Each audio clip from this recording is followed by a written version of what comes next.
Moving right along in the series, it's time to review Halloween 5, The Revenge of Michael Myers. The movie came out in 1989, 1 year after the 1988 Halloween 4. And from what was a very strong return of the character of Michael Myers comes a somewhat disappointing sequel. This movie just didn't fill the shoes of the previous movie and overcomplicates things, really. It starts to introduce the cult of Thorn, which is just an overcomplicated thing that didn't need to be added to the Michael Myers storyline. And luckily, after one more movie, they decided to scrap it and change the timeline, which was a necessary thing for the continuation of the character. This movie, like I said, isn't my favorite, but it does have some high points. So let's begin taking a look at Halloween 5, The Revenge of Michael Myers. As always, if you haven't seen this movie, I would like to state that this review will contain spoilers. So, very much how Halloween 2 started. Halloween 5 starts with a recap of Halloween 4. We see the ending of Halloween 4 where Michael is shot by the Haddonfield Police Department and the state police. He collapses into a well, which collapses down upon him, and this is where they begin to expound upon this scene. We see Michael at the bottom of the well starting to crawl away through an opening. The police decide to try to make sure he's dead. They throw some dynamite down the well to blow it up, but he's already made it out of the back of the passage as we see the explosion go off. And Michael decides to get into the river to get away. He uses the current to carry him and floats downstream for a while. Then he manages to pull himself out and he finds the shack of an old hermit. He goes inside and he actually tries to kill the man but collapses from his injuries. Clearly, he's badly hurt from the final confrontation of the last movie and he's unable to continue and passes out. And the old man seemingly cares for Michael because then we skip to 1 year later and Michael's still with him. We then see Jamie Lloyd. She is now in the Haddonfield Children's Clinic being taken care of. She's also clearly unable to speak anymore. She's a mute now from the trauma of the previous movie. She still, though, however, does have a connection with Michael as she sees him waking up and she writes on a chalkboard that he's coming. An interesting thing here is that Michael always seems to be triggered on the day before Halloween. It's what seems to ignite him and wake him up. We also see something when he wakes up in the hermit shack. He has a symbol on his wrist, which we know is the symbol of Thorn later, but this is the first time we're seeing it in any of the movies, adding some new backstory for Michael in these movies. He wakes up in the hermit shack and kills the hermit and leaves. Something else worth noting in the Hermit Shack is we get our best view of Michael without a mask since the original movie. When he wakes up on the bed, he's not wearing his mask, but he quickly finds it. And then to discuss his mask, he does have a new mask again in this movie. It's different from the mask in part 4, and it is a bit of an improvement. It's still not a perfect Michael Myers mask, not the best one by far, but it's improved from the blank dull one in part 4. This one has a little bit more of an angry look on its face and the eyebrows give it a little more intensity. I like this version better than the part 4 mask, so an improvement on all going forward. We did see Jamie at the hospital. She had seen the attack on the hermit and she's having a bit of an attack, almost like a seizure. The doctors are thinking they need to open her throat up so she can breathe. The Dr. Loomis says she'll come out of it, and she does.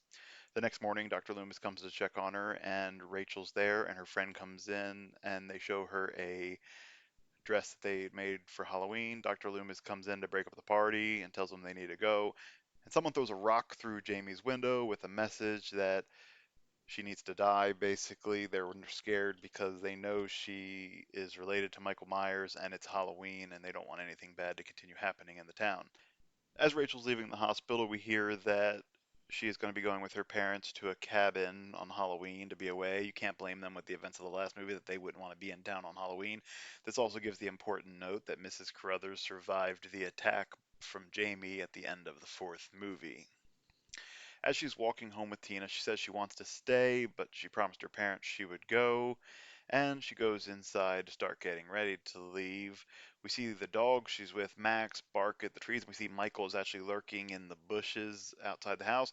He's come right back to the Crothers house to try to pick up where he left off. After Rachel goes inside and begins getting ready, Michael sneaks inside, letting the dog outside. And Jamie at the hospital begins to have another vision. She's scared, she's worried, she says something about Max. And so Dr. Loomis calls to have Rachel to check on Max. She says he's not there. He tells her to get out of the house, and she does, and calls the police.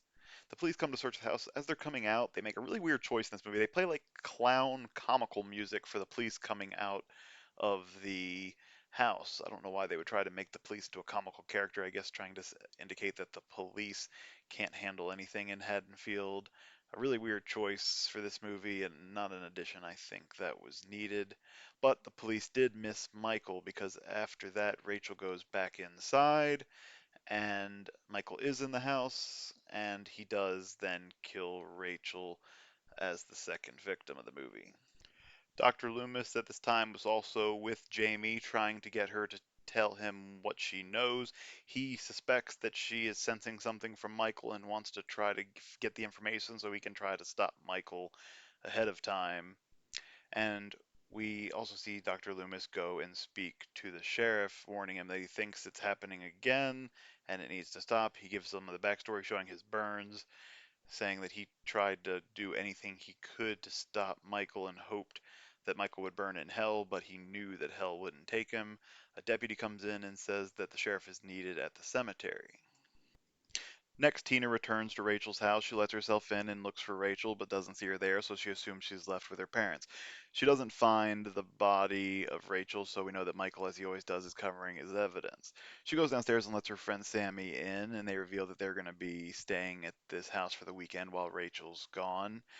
As they next go to see Jamie at the children's clinic, they're walking through a field, and you can kind of see Michael lurking in the background. They don't make it into the hospital because Tina sees her boyfriend driving by, Mikey, and she calls him over, and they get in the car with him and drive away. Jamie awakens inside and looks out the window and sees Michael beneath a tree and panics. She runs downstairs and is headed for the door, but then she thinks she sees Michael coming up to the door, and she runs down into the basement, and she's being pursued, she thinks, by Michael. She gets down to all the way down to the far basement and hides, and somebody comes up and finds her, and it turns out to be a maintenance man wearing a similar jumpsuit to what Michael wears, so very easy mistake, and they take her back upstairs. And Dr. Loomis at this point is very frustrated. He knows that Jamie is seeing things. He knows that she knows where Michael is, at least he thinks she does, and he wants to know why she's protecting him. We then see a bus pulling up in the town, and a mysterious man gets off the bus wearing some metal tipped boots. He walks away, and then we see Dr. Loomis going to the Myers house. He wants to know if Michael has gone home. The Myers house is notably different from the original movie. It's got a little bit more of a creepy look to it. They go inside, and it's, of course, more decrepit because it's sat empty since 1963.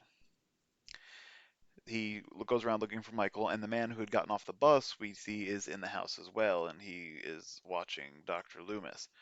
Dr. Loomis goes down to the basement and looks for Michael. He doesn't find him. He opens up a vent shaft, and a dead rat falls out, and he gets startled. He closes back up the vent, has a laugh that that was all it was, and leaves. Next, we see Michael watching Mikey clean his car across the street.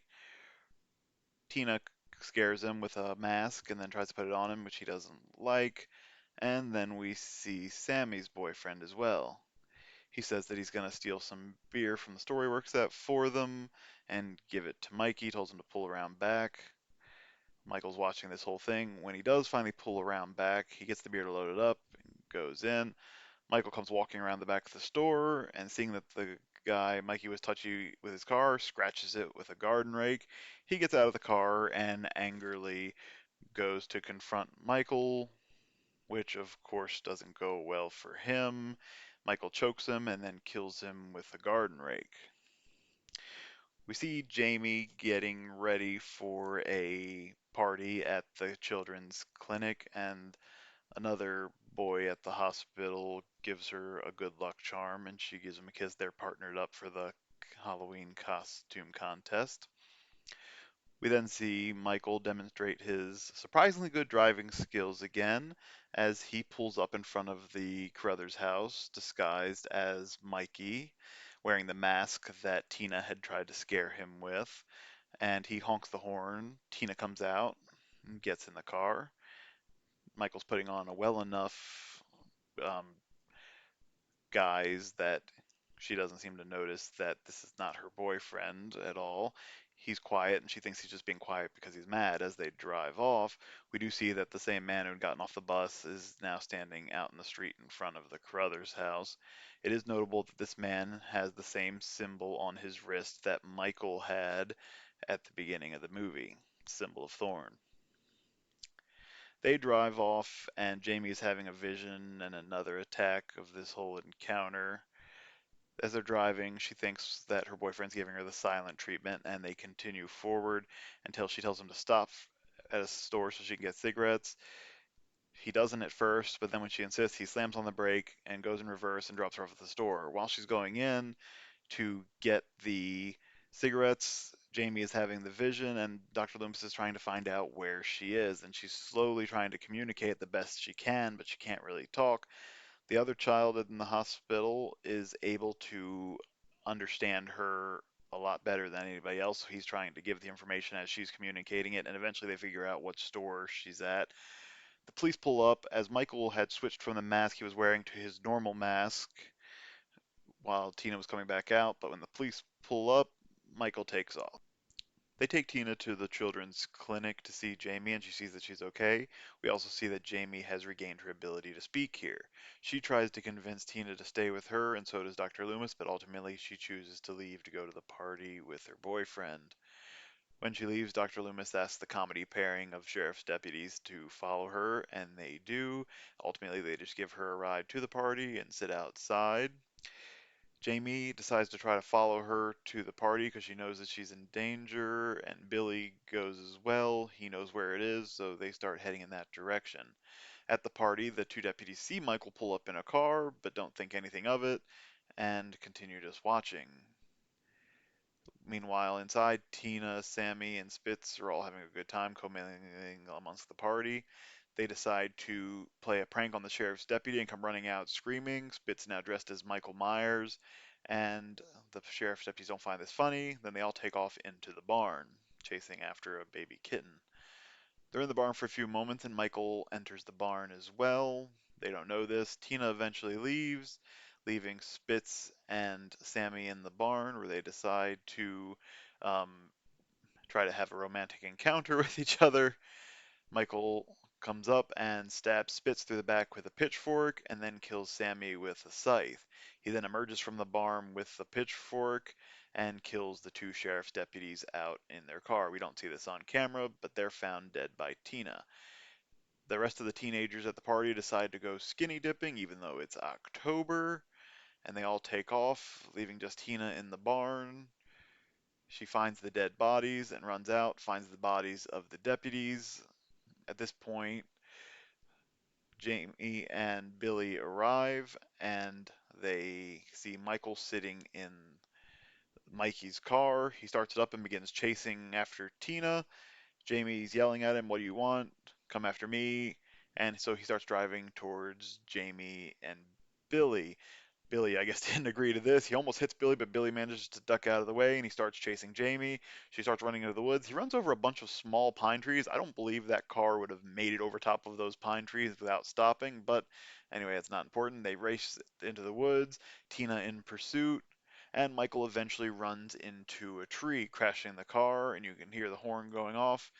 Tina comes up looking for Jamie. The horn sound stops, and Michael emerges from the car, and he's about to attack and kill Jamie when Tina dives into him to block him, and Michael kills Tina by stabbing her in the chest, and Billy and Jamie make an escape. They're found by Dr. Loomis and then the rest of the police force, and they're taken to an ambulance for safety. Dr. Loomis asks Jamie if she'll help him now, and she asks him if he can kill Michael, and he says that he believes that he can. So she says, "What do you want me to do?" Dr. Loomis does have a plan. As all the police are leaving, he goes to his car, but he knows Michael's still lurking in the woods, and he tells him that the rage that's inside of him is going to destroy him as well if he doesn't learn how to control it and stop it. And he thinks what he's trying to do by killing all of his family members will make it go away, but it won't. He tells him he needs to go to his home to confront it, that he'll be there, and that the little girl will be there. So their plan is laid into effect. They're at the Myers house, and they have Jamie up in the window, just as Michael's sister was, brushing her hair at a vanity mirror. The police are around the perimeter, keeping guard. Jamie, however, starts to get a bad feeling about Billy, and so they think that Michael is at the children's clinic, which he was. He was at the children's clinic where he killed two people. He killed Dr. Max and Nurse Patsy. We don't know how, but they were both killed. All the police leave to head there, and Dr. Loomis decides to stay behind, knowing that Michael will be coming here next. So there are two deputies, Dr. Loomis and Jamie, still at the house when Michael arrives. Michael quickly kills the first deputy out in his car. He comes inside and has a confrontation with Dr. Loomis. Dr. Loomis tries to trick him into his trap. He tells Michael that the little girl can take the rage away, come with him, and he'll take him to her. It seemed to be working. Michael was listening to him until he tried to take the knife out of Michael's hand. Michael gashed him with the knife and threw him into the window, and then starts heading upstairs towards where Jamie is.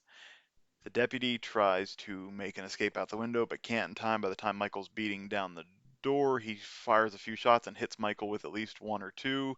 Michael backs off, but then bursts through the door. He kills the deputy by hanging him out the window from the rope ladder that he had been trying to put in place to escape. Jamie begins trying to make an escape through the house. She hides in a laundry chute, and Michael eventually does find her, and she falls down to the bottom. She awakens as Michael's trying to get the door open that Dr. Loomis had closed earlier in the movie, down in the basement. He begins getting frustrated and trying to open with his knife, and Jamie begins trying to climb back up. He starts stabbing through the side of the shaft, hitting Jamie once, and Jamie does eventually manage to get up to the top. It is worth noting also that there was the sign of thorn on one of the walls in the house as Dr. Loomis was pacing about earlier in this scene. Jamie makes it out the top and begins trying to find a way out, but she can't, so she goes upstairs. She makes her way up to the attic where she finds a scene set. The coffin that was stolen from the graveyard is there. There are candles lit. She finds Rachel's body there, the body of their dog, and the body of Mike, who Michael had killed earlier in the movie. Michael comes upstairs and she lays in the coffin. Michael comes up and is going to stab her, but she says, Uncle. This gives Michael pause, and she asks him to take his mask off, and he does. However, when she goes to wipe a tear away from his eye, he gets angry again, puts his mask back on, and attempts to go for the kill. She runs downstairs, and Dr. Loomis is there. He grabs her and says, Michael, he's got the girl, come for her. So Michael continues pursuing. Dr. Loomis leads them through the house to a back room. When Michael comes in, Dr. Loomis springs his trap. He has a heavy metal chain that falls on Michael, and he begins shooting him with darts that are either tranquilizer or poison. He shoots him with a few until Michael's able to take the gun away, and then Dr. Loomis grabs a board from the window and begins beating Michael with it as many times as he can, screaming, die. He eventually gets Michael down on the ground and he stops moving, and then Dr. Loomis collapses on top of him.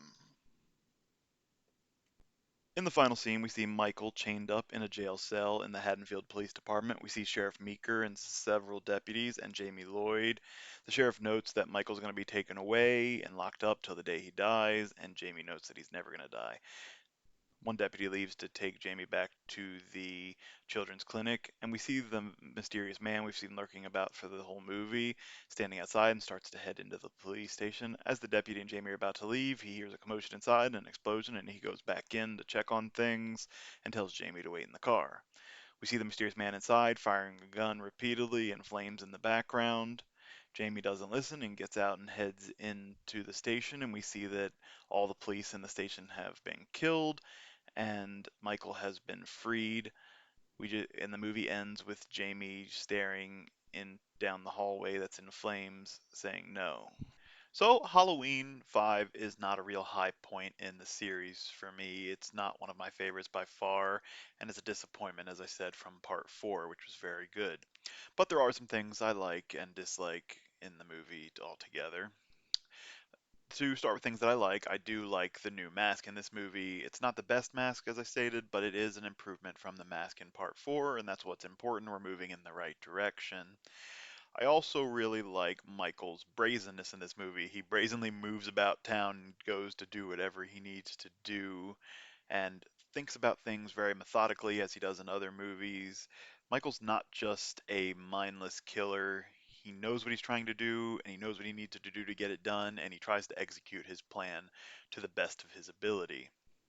I also really like Dr. Loomis. As I've stated before, he's the MVP of some of these movies. He is dedicated to trying to stop Michael Myers from returning to Haddonfield and killing more people as he's done many times before.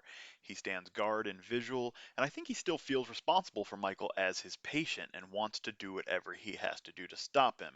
It's just a shame that Dr. Loomis came so close to being successful in this movie. He had a well laid trap laid for Michael. It worked. He captured Michael, and then due to outside interference, Michael's able to get away yet again.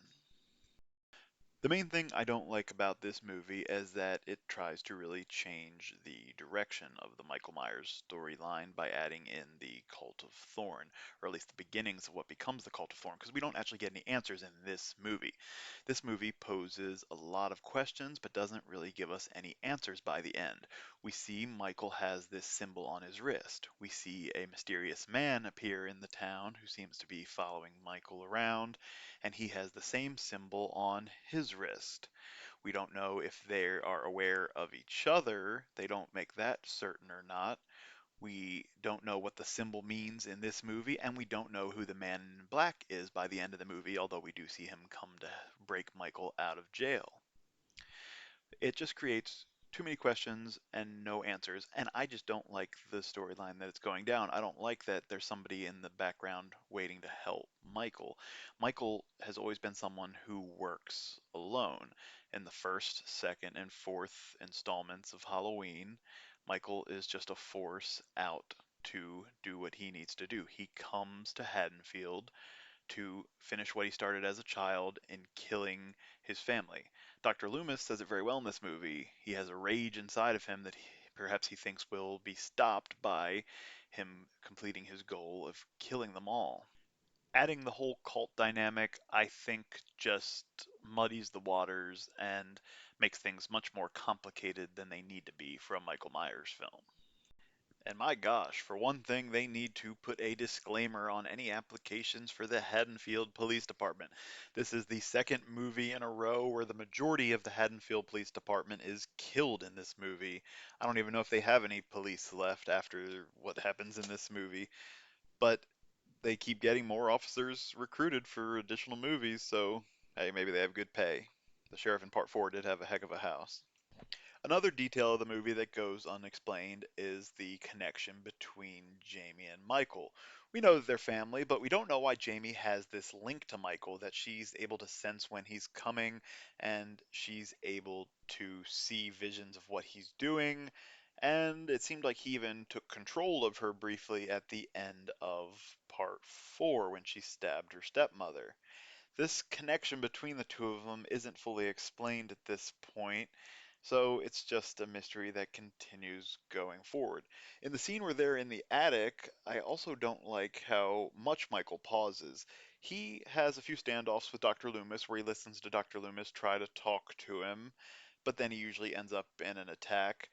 He paused in part 2 when Laurie Strode shouted his name at the end, but only for a brief moment before continuing forward.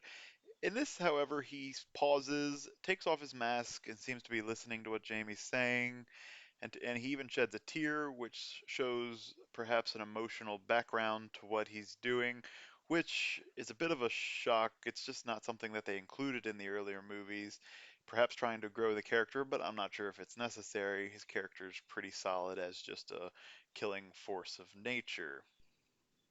And the last thing that I'm not too thrilled with in this movie is the fact that both times they show Michael's face, when he takes his mask off for Jamie and when he didn't have it on at the Hermit Shack in the beginning, He has a pretty normal face. It's healed and not scarred.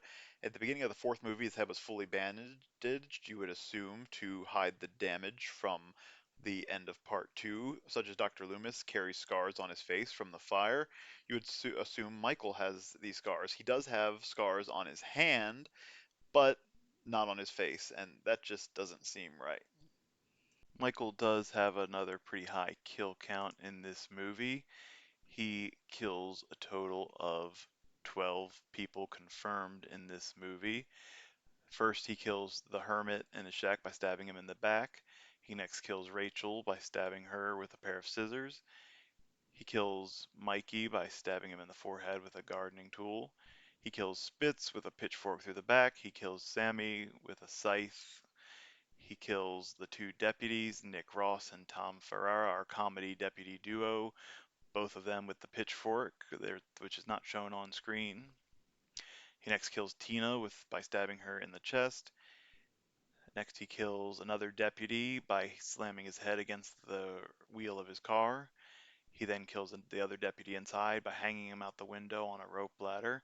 And there are two deaths that we assume are Michael's that were at the children's clinic, Dr. Max and Nurse Patsy. It wasn't shown on screen, but they were killed. And then the man in black kills at least 8 more. He kills Sheriff Ben Meeker, he kills Deputy Tony, and he kills 6 additional deputies. This movie didn't receive a very good reception on Rotten Tomatoes. It only gets a 12% score from critics, giving it a very rotten score, and only a 36% from audiences, giving it a very rotten score there as well. Over on IMDb, it gets a 5 out of 10 score. For me, I would agree with IMDb and give this movie a 5 out of 10. So, Halloween 5 isn't the best or worst in the series, as I said, it's just a continuation and starts to build new storylines going forward into the next one. I don't really like this storyline that it's building, but we'll continue on and see how it develops in the next film. The next movie to be reviewed in the series is Halloween 6, The Curse of Michael Myers. Please give me your comments on Halloween 5, and please remember to like and subscribe, and keep an eye out for the next video coming soon.